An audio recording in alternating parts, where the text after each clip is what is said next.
네, 반갑습니다. 네, 오늘은 상가 분양을 받으시고 상당히 고통스러워 하시는 분들이 많이 계신데요. 그런 분들뿐만 아니라 상가를 분양 받으실 예정이시거나 상가 분양을 받아서 이제 한창 공사 중이신 분들 조금 참고를 하시면 좋지 않을까 해서 이런 내용 만들어 봤는데요. 뭐 좋은 유쾌한 내용은 아니지만 그래도 알고 있으면 분명히 살아가시는데 도움이 되시지 않으실까 싶네요. 일단은 이제 그 저희가 상가 분양 상담사분들을 말을 듣고 보통 계약을 하게 되는데요. 그때 평면도들을 보고 계약을 하게 됩니다. 그러면 일단 그 상가가 들어설 입지, 일단 입지를 먼저 보고요. 그 다음에 뭐 상가가 이제 어떻게 생겼는지를 보고 나서 그 다음에 사람들의 동선을 파악합니다. 그리고 이게 코너인지 아닌지, 그리고 출입구 코너인지 여러 가지를 뭐 분석해 본 다음에 금액이 맞으면 일단 분양을 받게 되는데요. 일단적으로 볼 때, 그 실수를 대부분들 잘 안 하시려고 하셔서 꼼꼼히들 보시는데 근데 이거는 어떻게 뭐 귀신도 어떻게 할 수 없는 이런 상황이 생기니까 이거 꼼꼼하게 잘 보셔서 나중에 이런 일 당하지 않으시도록 주의하시길 바랍니다. 일단 그림을 보면서 한번 설명을 드릴 건데요. 자, 보시다시피 지금 자 보이시죠? 지금 뭐 2억 8천부터 3억 2천까지 평당 분양가였어요. 그래서 뭐 7억 8억이 넘어가는 상가였는데 요 보시면 이제 이게 그 뭐냐 기둥이 보이십니다. 기둥. 심지어 여기 보면 자세히 보면 여기 이런 데 기둥도 보여요. 기둥. 그런데 실제로 보면 이렇습니다. 자, 기둥이 되게 작아 보였지 않습니까? 그런데 출입문 옆에 바로 기둥입니다. 기둥. 어마어마한 상황이 생긴 겁니다. 그러니까 출입문 빼고는 다 기둥인 거예요. 하나만 있느냐? 하나 아니에요. 자, 들어가다 보시면 기둥이 또 있습니다. 자, 출입문을 지나서 보면 저쪽 기둥이 또 보입니다. 기둥도 작은 사이즈가 아니에요. 이거는 상가를 위한 기둥인지 기둥을 위한 상가인지 도대체 알 수가 없을 정도예요. 기둥이 주인공 같아요. 이런 상가조차도 지금 뭐 8억 이상 분양이 됐었고요. 그 다음에 이거 보면 자, 이거 2층의 상가인데요. 기둥이 되게 작아 보이시죠? 자, 211호를 볼게요. 211호를 보면 자, 보세요. 이거 기둥밖에 안 보이시죠? 기둥 두 개가 상가를 다 차지하고 있어요. 놀라운 일입니다, 이게. 도면상으로는 조그마한 상가, 또 조그마한 기둥이지만 실제 기둥은 어마어마하다는 거죠. 쓸 수가 없는 상황이에요. 자, 여기 사무실도 이쪽 코너 같은 경우에는 얼마나 이쁜 기둥이에요, 그죠? 기둥이 얼마나 이쁘고 크냐고요. 아니, 기둥이 큰 게 아니라 코너가 이쁜 코너인데 기둥이 정말 아름드리 나무 같은 기둥이 떡 박혀 있어서 코너 이렇게 사용을 할 수 없어요. 그러니까 다 버린 거죠, 상가를. 이런 기둥이 있을 거라고 사진 알았다면 정말 분양을 받았었겠습니까? 그러면 이거는 다행이에요. 기둥이 표시가 되어 있었잖아요, 그죠? 기둥이 표시가 안 되어 있는 경우도 있어요. 자, 보시면 여기 뭐 지금 이렇게 있는데 지금 이 도면상에는 기둥이라고 있는 게 저런 거밖에 없어요. 조그만한 기둥. 저거는 이제 주 기둥이니까 표시가 되어 있는 거죠. 자, 그런데 이제 수정된 사진에는 또 어떻게 됐냐? 자, 116호라고 되어 있고 저기 뭐 이상한 문 앞에 뭐가 달렸어요. 그리고 나서 똑같은 상황이에요. 음. 자, 처음에 사진을 보면 없었는데 그 뭐 이상한 게 문 앞에 뭐가 달렸어요. 우리는 뭔지 몰라요. 알 수도 없어요. 물어봐도 모른다고 그래요. 자, 저 이상한 게 생겼죠, 일단. 그리고 분명히 저 코너에 기둥이 없어요.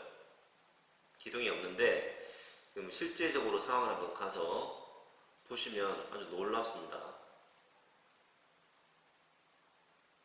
자, 이게 아까 그 116호의 모습인데요.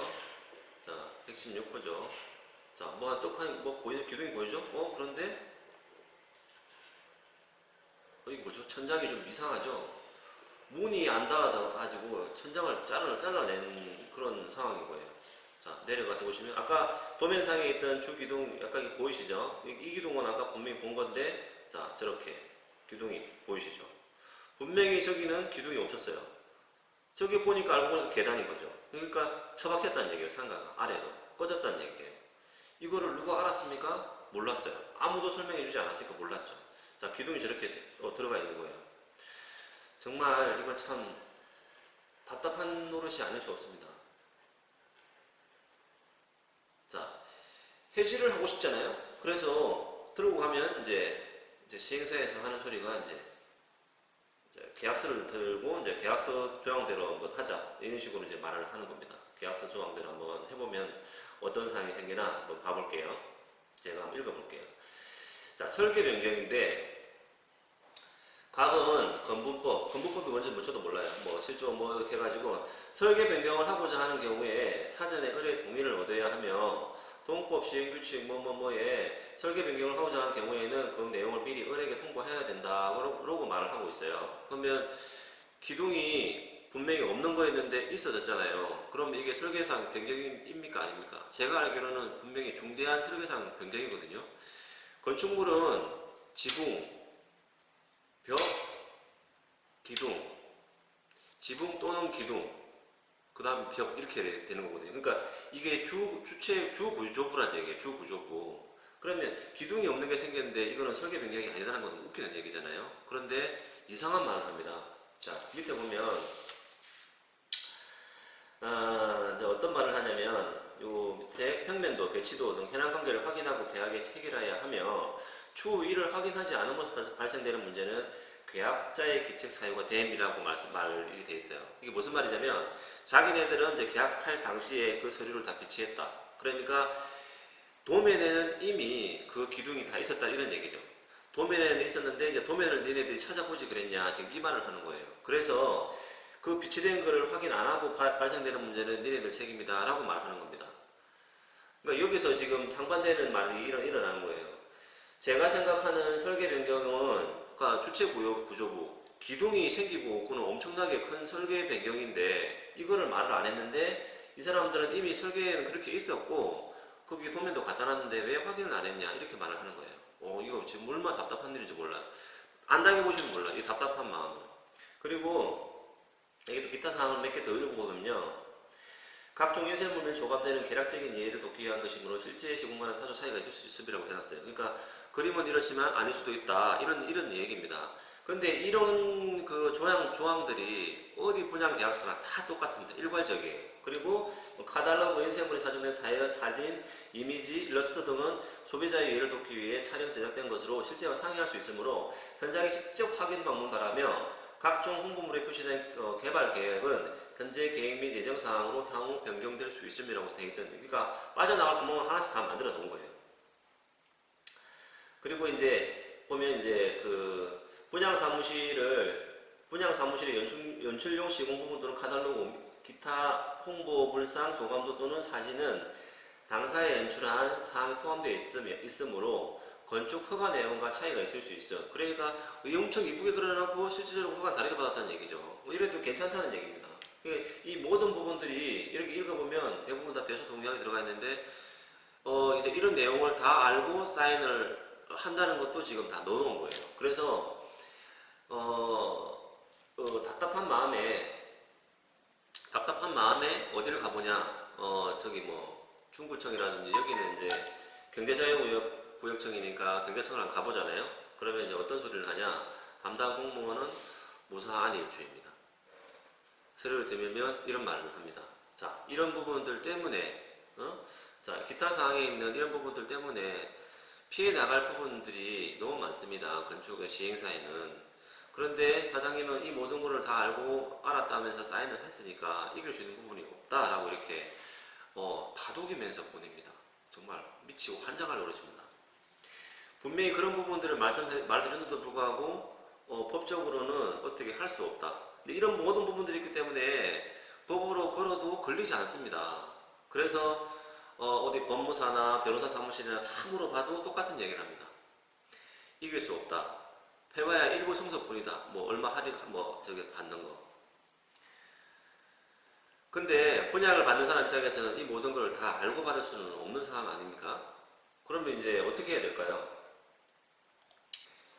수분양도 입장에서 이렇게 막 답답한 현실을 지금 땅이 꺼지고 지금 상가가 다 막혔고 기둥이 서 있는 이런 거를 다 감안하고 받으라 하는 거는 너무 가혹한 현실 아닙니까? 그러면 그냥 수부장자 입장에서는 그냥 네 알겠습니다. 그럼 이러고 그냥 당하고 말아야 될까요? 저는 이런 건 아니라고 보거든요.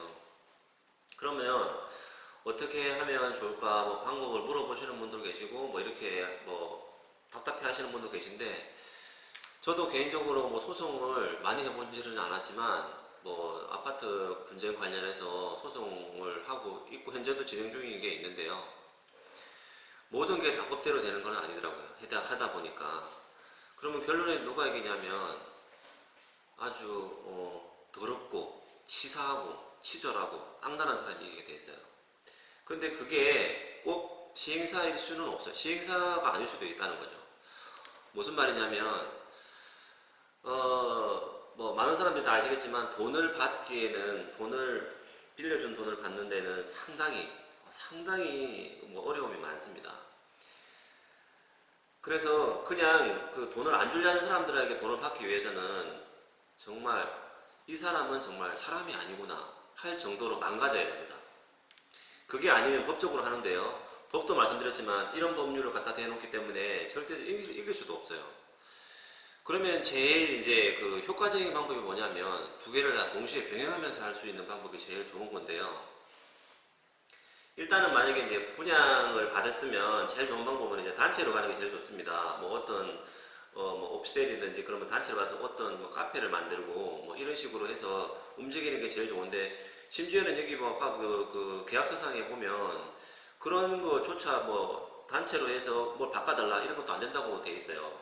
정말 참 그래요. 하여튼 단체로 해서 왜냐하면 단체로 해서 움직이는 게 뭐 여러 가지 뭐 비용도 절감이 돼요. 예를 들면 뭐 변호사 비용이라든지 이런 부분도 n분의 1씩 하니까 더 이제 감소가 될 거고 그리고 하여튼 단체로 하는 게 제일 좋고요.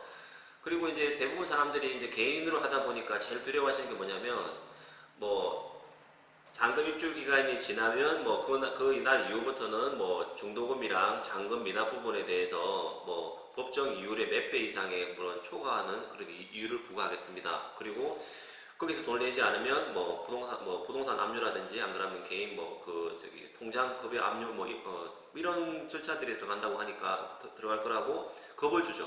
그러니까 일반 사람들은 이제 난리가 났구나. 도저히 나는 빠져나갈 수 없는 늪에 걸려들었구나 이렇게 생각하시고 자포자기 하면서 뭐 이렇게 저렇게 해서 가시는 분들이 되게 많은데요. 일단 그 시행사가 제일 두려워하는 부분은 한마디로 말하면 똑같지만 돈입니다. 돈. 자금기를 넘기면 이제 자금기일이 넘어서도 이제 잔금들이 많이 회수가 안 되면 어떤 상황이 생기냐면 각종 하도급 업체에서 이제 압력이 들어오게 됩니다. 시행사 측에서 압력이 들어오겠죠. 그러면 그걸 넘기기가 솔직히 힘든데 그걸 넘기고만 나면 그걸 넘기기만 하면 일단 이런 일사천리입니다. 그러니까 수분양 쪽에서 유리하게 돼 있어요. 그 기간만 넘기게 되면 그럼 한 달이건 두 달이건 6개월이건 쭉 해서 잔금을 지연시키게 되면 자금 압박을 뭐 받는 회사는 어떤 식으로든지 어떤 뭐 교섭을 하든지 이렇게 나오게 돼 있죠. 그런데 일반적인 경우는 아닌데요. 하여튼 이게 그런 걸 하면서 오프로드 그러니까 외부적으로도 막 싸우고 가서 막 윽박 지르고 미친 개소리라도 한번 들어보고 막 이런 식으로 해야 된다고 생각을 합니다. 근데 저도 그렇게 했고요. 그래서 쟤는 그냥 냅두면 정말 안 되겠다. 뭐 선동질뿐만 아니라 지금 업무에도 상당한 심각한 영향이 있고 이러다가 진짜 피곤해지겠다. 이럴 정도 가야 그때야 해지가 되거나 뭐 깎아주거나 이런 상황이 생겨요. 그런데 이런 거를 아무나 할 수 있을까요? 절대 아무나 할 수 없습니다. 그런 마음가짐이 있으시다면 충분히 한번 해볼 만하다는 얘기입니다. 그리고 이런 것들이 계속 반복되고 학습이 되고 하니까 이렇게 완벽한 계약서를 만들어가지고 장인애들은 룰루랄라 하고 이제 팔아먹고 다 도망가 버리는데 정말 이제 말 그대로 제대로 된 그런 그 수분양자들이 뭉쳐서 정말 법적이라는 대응을 해서 정말 자기 재산을 끝까지 이런 한 푼 다 챙기는 방향으로 정말 했으면 좋겠습니다. 뭐 두서가 없이 이렇게 설명을 드렸지만 시행사에서도 사회적 책임을 분명히 져야 된다고 봅니다. 그냥 이건 내가 시행하고 그냥 가는 게 아닌 시행사에서도 뭐 이런 부분에 대해서는 상가에 가져가 있고 이런 부분에 대해서는 정말 내가 책임지고 만들었으니까 아예 그러려면 처음부터 뭐 반지하니까 싸게 분양합니다 이렇게 해서 그렇게 받든지 이렇게 해서 좀 사회적 책임을 좀 졌으면 좋겠습니다. 뭐 긴 시간 이렇게 뭐 이야기 들어줘서 되게 감사하고요. 혹시라도 이제 뭐 이런 위기에 직면해 있거나 뭐 지금 뭐 닥칠 예정이거나 앞으로 이제 분양을 받으시는 분들은 정말 이제 꼼꼼하게 챙기셔가지고 뭐 이런 여러 가지 상황들 챙기셔가지고 마음을 굳건히 먹으시고 대처해 나가시길 바랍니다. 오피스텔 하나도 지금 1억 한 2, 3천이 넘어가고요. 상가는 6, 7억이 넘어가는데 이거 우리가 솔직히 이제 개인들이 뭐 이렇게 벌어 몇십 년을 벌어야 이렇게 받을 수 있는 돈이지 않습니까? 부디 재산 잘 지켜내시기를 바랍니다. 감사합니다.